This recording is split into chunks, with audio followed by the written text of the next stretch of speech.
Mga kabayan, so ang video na to ay para sa iyo kung naghahanap ng mga video tungkol sa kung paano ang magiging proseso mo pag ikaw ay nag-apply ng Hungary at kung paano ang magiging buhay mo dito. Ito ay para sa iyo. So panoorin mo to.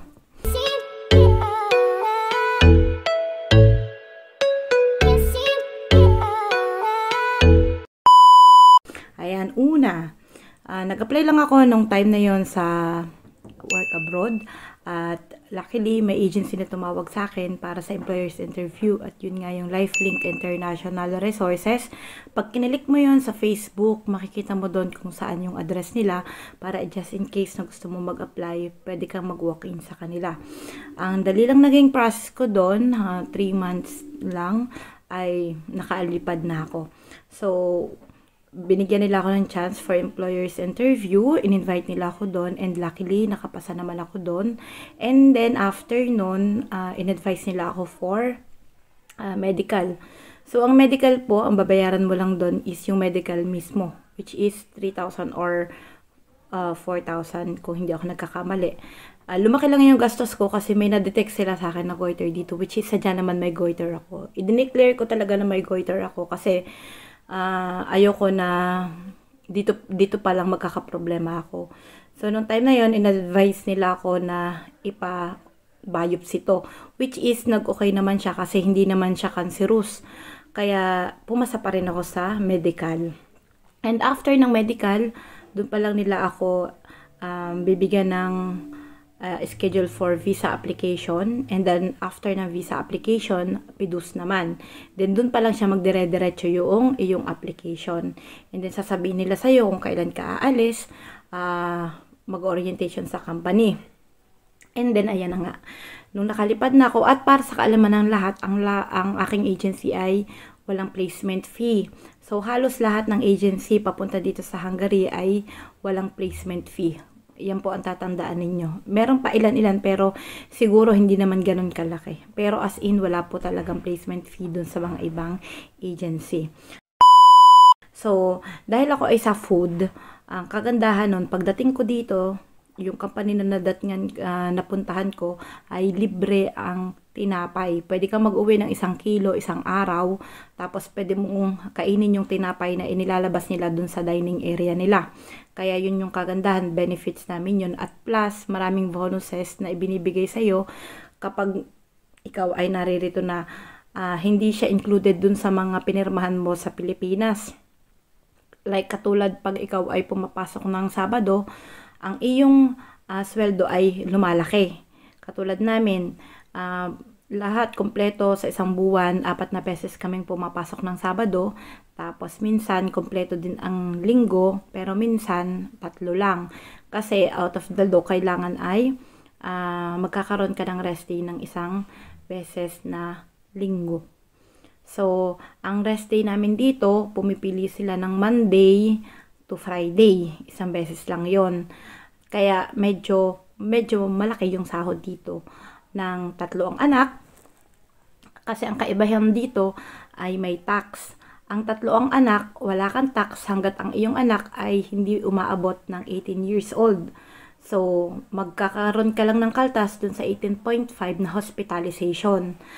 Ang anak mo naman, halimbawa ay 4, wala kang magiging kaltas dun sa tax, plus wala ka rin kaltas dun sa hospitalization na 18.5. Kaya, ginagaling at napakaswerte ng mga 4 ang anak dito.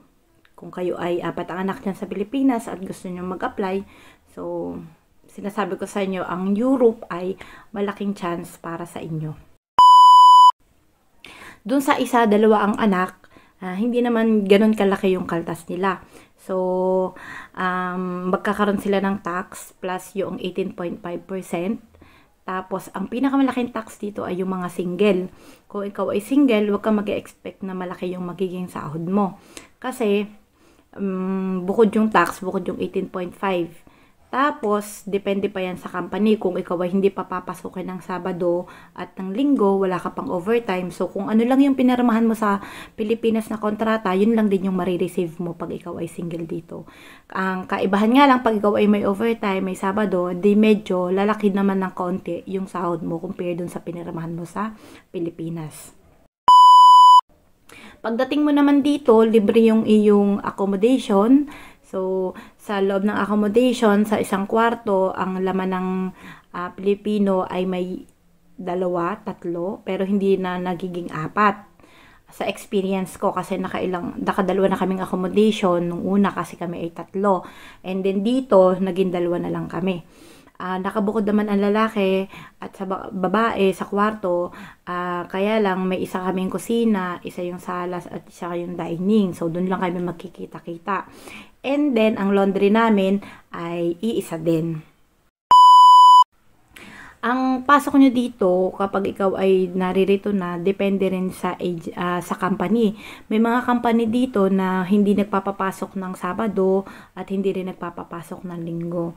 Minsan, ang pasok ng ibang company, 2 beses lang na Sabado, tapos ang Linggo ay wala na. Depende pa rin talaga sa company mo. Kaya yung iba, hindi naglalalaki ng ganun yung salary nila. Kasi kung isipin mo Europe, siguro malaki yung sahod namin dito. So, hindi po. Depende sa status mo at depende rin sa company mo. So, kagandahan nga lang, wala kang babayaran sa accommodation, tapos meron ka pang food allowance. Libre ka pa ng ticket kahit saan ka pumunta dun sa area na pwede yung iyong ticket. So, kahit ilang sakay ka pa niyan, ipapakita mo lang yung ticket mo, wala ka nang babayaran. And then, dahil nga ikaw ay nagbabayad ng hospitalization mo, kapag ikaw ay magpapa-check up, wala ka pa rin namang babayaran na kahit na ano. Katulad ko, nung dumating ako dito, kailangan ko magpa-opera dun sa mattress ko. So, ilang araw yung naging leave ko, pero wala akong binayaran na kahit na ano. So, pagdating naman doon sa mga pagkain na pwede mong bilhin, ang mahal lang dito ay yung bigas kasi nga sila dito ay more on tinapay.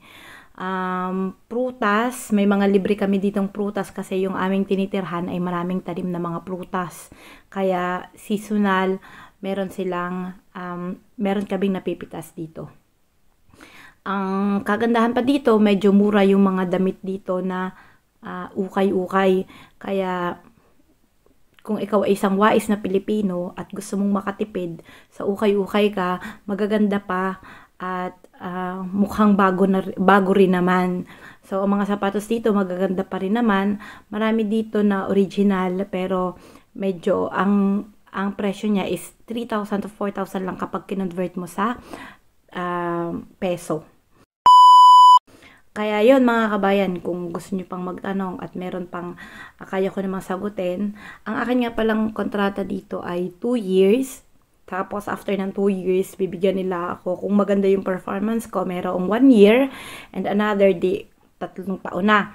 So after nun, after ng 1 year at natapos ko yon at maganda yung performance ko, pwede pa ako mag-extend ng another 2 years. Bibigyan ka ni company kung talagang deserve mo based sa performance mo.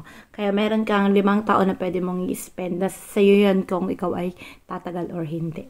Kung meron pa kayo mga tanong niyo kayo at pwede ko siyang sagutin in my free time. Maraming salamat!